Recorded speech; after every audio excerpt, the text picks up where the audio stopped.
Hare Krishna. Welcome to our channel, Bhagavad-gita. Here it is, because we have it, Bhagavad-gita, as it is, translation and commentary by His Divine Grace, A.C. Bhaktivedanta Swami Prabhupada. And my name is Lavanga Latika. Shri Guru Shri Juta Padakamalang. I also wanted to say that if your language happens to be Swedish, we do parallel. Everything we do in English, we do in Swedish as well. You can find it in the links below. We are reading the Bhagavad-gita, and today we will start with the text 55 in the 11th chapter, which is actually the last verse in the whole chapter. And the next chapter is 12, and we will get there.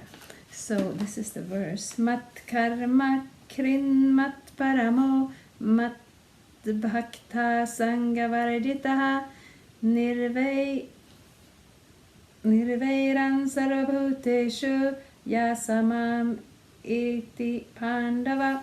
My dear Arjuna, he who engages in my pure devotional service, free from the contamination of fruitive activities and mental speculation, he who works for me, who makes me the supreme goal of his life, and who is friendly to every living being, he certainly comes to me. This is a lovely verse. If you like to learn verses by heart, maybe pick this one. We're coming into the core. We're coming into the core of the truth, and the truth is always personal. Reality is always whatever we look for, whatever we see. If it doesn't connect in a relationship to another person, it is not complete. And that is true on the highest spiritual level as well. Purport: anyone who wants to approach the supreme of all the personalities of Godhead on the Krishna Loka planet in the spiritual sky and be intimately connected with the supreme personality, Krishna, must take this formula as stated by the Supreme himself. Therefore, this verse is considered to be the essence of Bhagavad-gita. The Bhagavad-gita is a book directed to the conditioned souls who are engaged in the material world with the purpose of lording it over nature and who do not know of the real spiritual life. The Bhagavad-gita is meant to show how one can understand his spiritual existence and his eternal relationship with the supreme spiritual personality, and to teach one how to go back home, back to Godhead. Now here is the verse which clearly explains the process by which one can attain success in his spiritual activity, devotional service.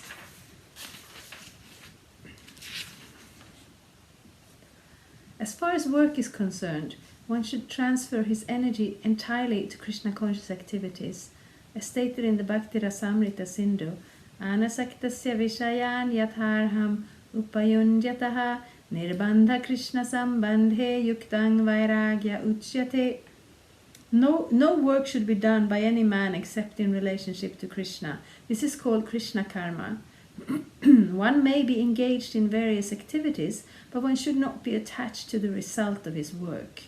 The result should be done only for him. For example, one may be engaged in business, but to transform that activity into Krishna consciousness, one has to do business for Krishna.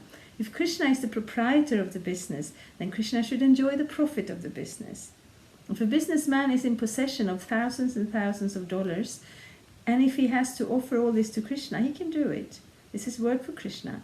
Instead of constructing a big building for his sense gratification, he can construct a nice temple for Krishna, and he can install the deity of Krishna and arrange for the deity's service, as is outlined in the authorized book of devotional service books. This is all Krishna karma. One should not be attached to the result of his work, but the result should be offered to Krishna, and one should accept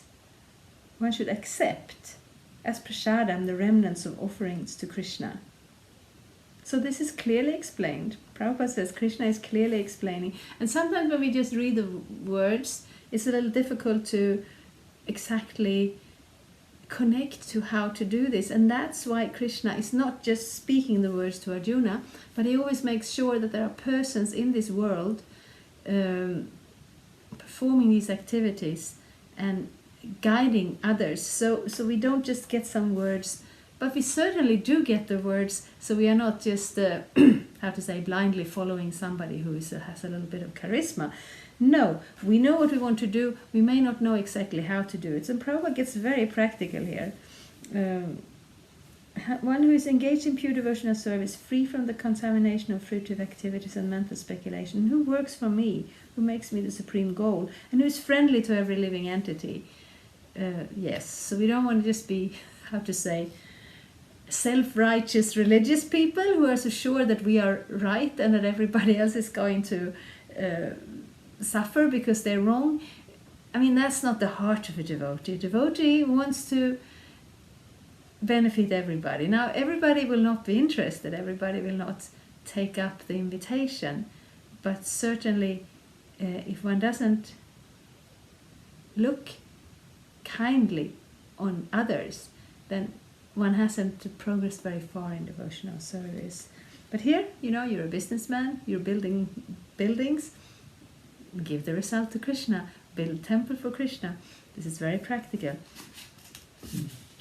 This is called Krishna consciousness. If, however, one is not able to construct a temple for Krishna, one can engage himself in cleaning the temple of Krishna. That is also Krishna karma.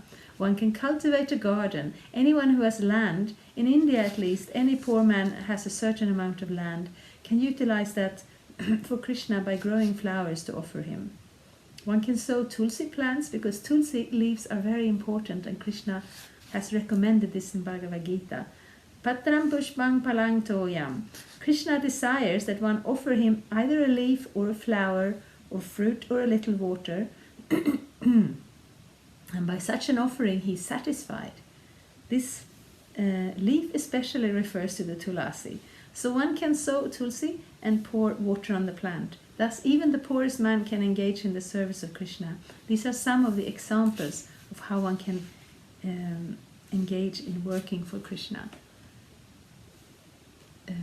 And then sometimes the question comes up, why does God want all this service from us? And it's not that God needs so many things, but we are persons. We have a drive and talents and life, and we want to do something with our life. And that is not something we want to artificially deny or press down. I don't know, that's not the right word, but anyway. No, the point with Krishna consciousness is that it is a realistic way of looking at reality, who we are. So whoever we are is, I am me.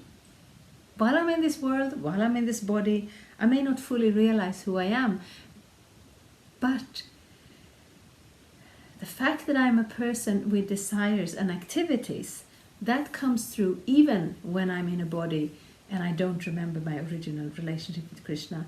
It's a little bit like amnesia. We may have forgotten where we come from, who we are, and how we connect, but we are still a person. And then by practicing Krishna consciousness, we can reawaken that knowledge, and we can remember who we actually are. And then this becomes like a natural thing in life. If we have very much, if we have talents or riches or abilities, we give it to Krishna. And if we have very little, then Krishna says, give me a flower, a little water. And Prabhupada was expanding on that, how we can worship the tulsi plant, because tulsi is very special, always connected to Krishna. So whenever there is worship of Krishna, tulsi will also be there. The word mat parama refers to one who considers the association of Krishna in his supreme abode to be the highest perfection of life. Such a person does not wish to be elevated to the higher planets, such as the moon or sun or heavenly planets, or even the highest planets in this universe, Brahmaloka. He has no attraction for that. He is only attracted to being transferred to the spiritual sky. And even in the spiritual sky, he is not satisfied with merging into the glowing Brahmajyoti effulgence, for he wants to enter the highest spiritual planet, namely Krishna Loka, Goloka Vrindavan. He has full knowledge of that planet, and therefore he is not interested in any other. As indicated by the word Mad Bhakta, he fully engages in devotional service, specifically in the 9 processes of devotional engagement: hearing, chanting, remembering, worshipping, serving the lotus feet of the Lord, offering prayers, carrying out the orders of the Lord, making friends with him, and surrendering everything to him. One can engage in all 9 processes, or 8, or 7, or at least 1, and that will surely make one perfect. So we begin with hearing. Shravanam. We hear Krishna's name, we hear Krishna's philosophy, we hear stories describing Krishna's activities. Because if we don't hear, then we don't know anything. And then we can continue with retelling those stories, glorifying Krishna in a different way, especially chanting Krishna's name, singing or meditation wise. Those are the processes that connect us to Krishna. And if we can do one of them, or if we can do all of them, it is still something we will want to do. And in this world, wherever we are, we can actually connect to Krishna in his service there. But any place in this world is not the goal for a person who understands how they belong in the spiritual world with Krishna. Just like there are so many examples. But we see that in the world today, of course today, now, I don't know how it works, because now all the countries are locked down and nobody can move. Still we have refugees, and they have been unable to stay in their own countries. There have been wars or natural catastrophes, so many reasons. So they have been forced to move. And then just moving without any shelter, and if they come to a place where they are offered a tent and some form of water and food, that is something of a relief. But for a person who actually has a home, will never give that home up to live in a tent in a refugee camp. And in the same word, for a person who has that connection, who has that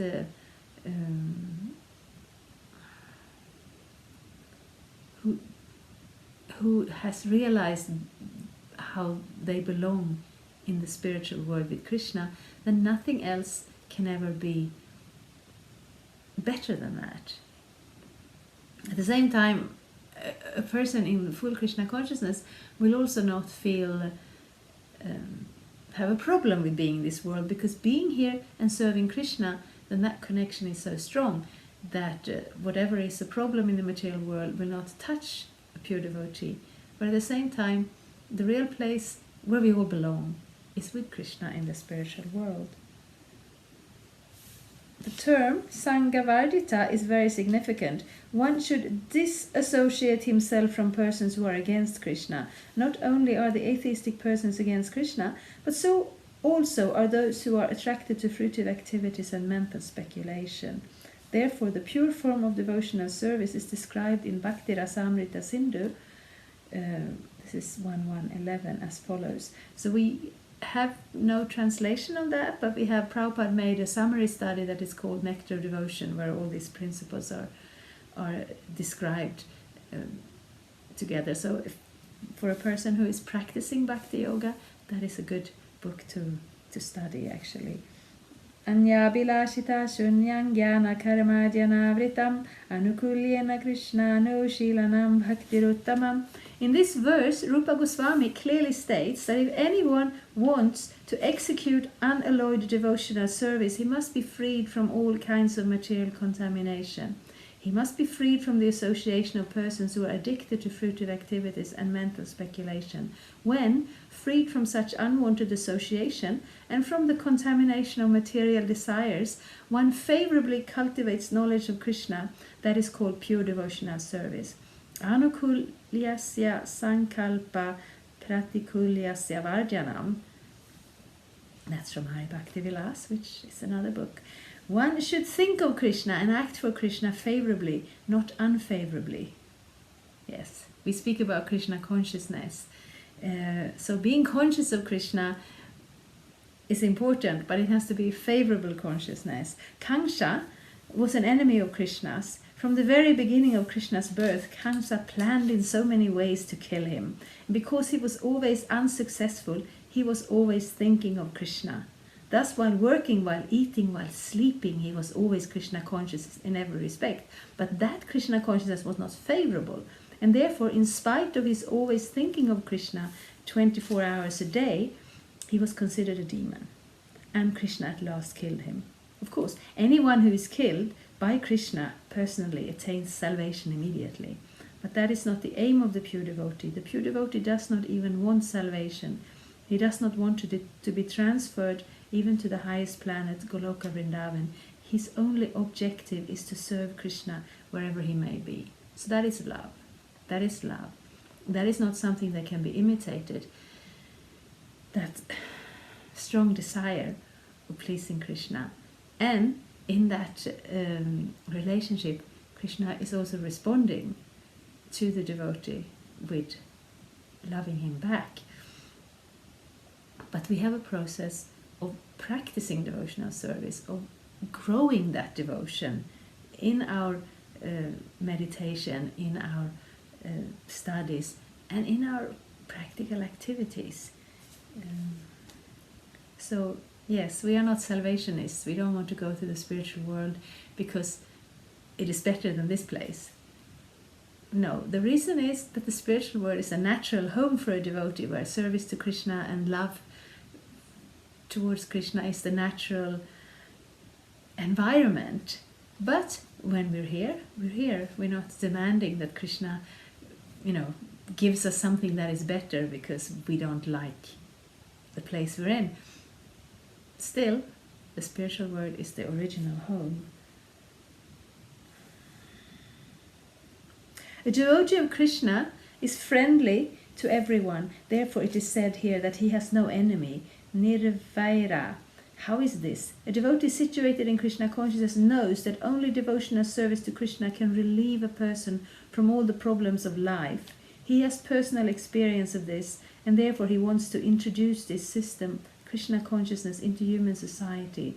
There are many examples in history of devotees of the Lord who risked their lives for the spreading of God consciousness. The favorite example is Lord Jesus Christ. He was crucified by the non-devotees, but he sacrificed his life for spreading God consciousness. Of course, it would be superficial to understand that he was killed. Similarly, in India also, there are many examples such as Thakur Haridas and Prahlad Maharaj. Why such risk? Because they wanted to spread Krishna consciousness, and it is difficult. A Krishna conscious person knows that if a man is suffering, it is due to his forgetfulness of his eternal relationship with Krishna. Therefore, the highest benefit one can render to human society is relieving one's neighbor from all material problems. In such a way, a pure devotee is engaged in the service of the Lord. Now, we can imagine how merciful Krishna is to those engaged in his service, risking everything for him. Therefore, it is certain that such persons must reach the supreme planet after leaving the body. So this is just like with Krishna's activities. He achieves many things with one thing. He will protect the devotees, he will kill the demons, and thus they will also get salvation, actually. And he will engage in relationship with the devotees, and he will set an example, and he will enjoy certain aspects of it himself. So there's always so many facets of it. And the same way, a devotee serving Krishna means that the devotee is being fully himself, being able to express himself from a very personal, deep level. It also means that he will do service in order to please Krishna. It certainly also means that he always will feel, like we heard in this verse, he's friendly to every living being. On the deepest level, being able to give, to share the gift of Krishna consciousness to everybody, and actually being very much eager to do so, because knowing that the contrast between the previous life without Krishna and what it means to have Krishna consciousness in one's life, one wants to share it. We may not all have the same ability. Prabhupada came to the West, he brought his books, he traveled around the world, and he established Krishna consciousness on every continent and in every country in this world in just a few years. We may not have that ability, but at least we can share what we know, we can share what we have. In summary, the universal form of Krishna, which is a temporary manifestation, and the form of time which devours everything, and even the form of Vishnu, four-handed, has all been exhibited by Krishna. Thus, Krishna is the origin of all these manifestations. It is not that Krishna is a manifestation of the original Vishvarupa or Vishnu.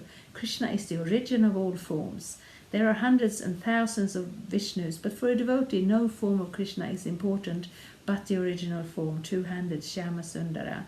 In the Brahma Samhita, it is stated that those who are attached to the Shyama Sundara form of Krishna in love and devotion can see him always within the heart and cannot see anything else. One should understand, therefore, that the purport of this 11th chapter is that the form of Krishna is essential and supreme. Thus end the Bhaktivedanta purports of the 11th chapter of the Srimad Bhagavad-gita in the matter of the universal form. So yes, that was quite a few pages, quite a few deep truths, and I am very inspired to read it, and I think I will leave you with these words, and you can think about them deeply. Thank you so much. Hare Krishna. Thank you for watching. We aim for updates every Tuesday and Friday. Please come back. If you have any questions or comments, please leave them down there. We also have some links and information for you. And there is, of course, the subscribe button. Thank you. Hare Krishna. I'm a Hare Krishna, and I approve this message. Subscribe. Hare Krishna, Krishna Krishna, Hare Hare, Hare Rama, Rama Rama, Hare Hare. Hare Krishna, Krishna Krishna.